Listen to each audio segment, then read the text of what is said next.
Mnamsikia kweli?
Hi, Evan. I am back, and today I just want to talk about the process of stopping the finance bill as the president pronounced himself. Yes, the president pronounced himself, and not only did he pronounce himself, but also wrote a communique to Parliament through the Speaker of the National Assembly. And that communique clearly stated that he would have loved us to delete every clause of that proposed bill. That communique was acted upon because the committee in charge, that is the relevant committee, is supposed to sit and do exactly that. So for those who have been asking me, what is the status of that We can hear you, Kimunzi. finance bill, I think I can conclusively say, even if it took 21 days or 41 days or 7 days or 14 days, that is as well as done. However, the president only rejected the finance bill, but assented and signed the Appropriations Bill 2024. Mimi nimesoma economics at the university level, and I know budget making process involves expenditure and revenue. There are two columns and they must balance. So we dwelt more on finance bill, which is a revenue raising measure. But we never touched much on expenditure column. So what is this that Treasury had proposed to spend on? Why were we planning to raise the 300 plus billions? Why were we pushing so much to raise that much money? It is because already there was an expenditure schedule that was already shared.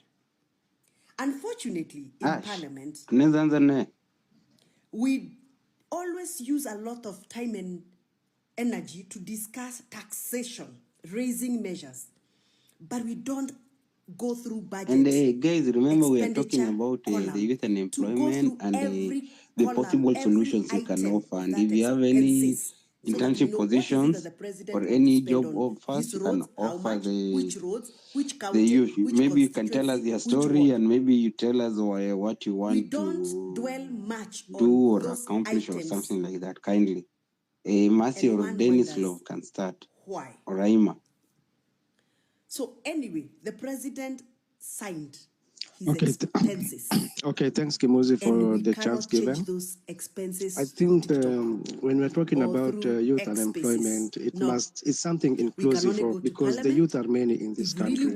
So we can't just ignore ourselves that when it's good for me, the other, it's like right now, the youth unemployment is a time bomb in this country, and politicians have ignored it for quite some time, and it reached a melting point or a boiling point that they could not ignore it anymore. So when you see the youth now being active in politics, it's because it's only politics that can fix youth and unemployment, because they've given us the side eye. They talk about it in their campaign trails, but nothing is being done. So right now, as we are speaking, the president himself is not even active in maybe coming up with a conducive environment for the youth to create their own businesses, because we've been told that the government don't provide jobs, create your own jobs. So we don't have any environment that is conducive for any young person in this country to create jobs for others also. So I can give Mwai Kibaki, maybe he tried to revive some companies that were failing. So did Uhuru. But Mr. Ruto, now it's almost 2 years. He's not going anywhere around the country trying to revive any kind of industry that is failing. He's not creating any industry. He's just shipping everybody off to some country in the Middle East to go work. So my question is, even as we are looking for solutions, we must know where we are coming from as a country, because if we don't know where we are coming from as a country and ignore the things that is not working fast, we can't make the right steps going forward. Thank you.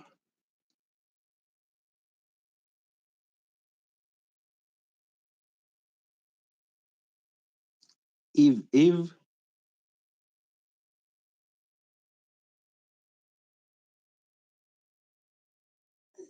Seems she dropped. Matthew, you can take over.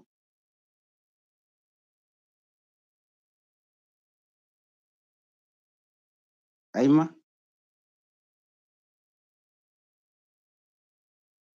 Okay, you can request the mic, guys. You can even DM me.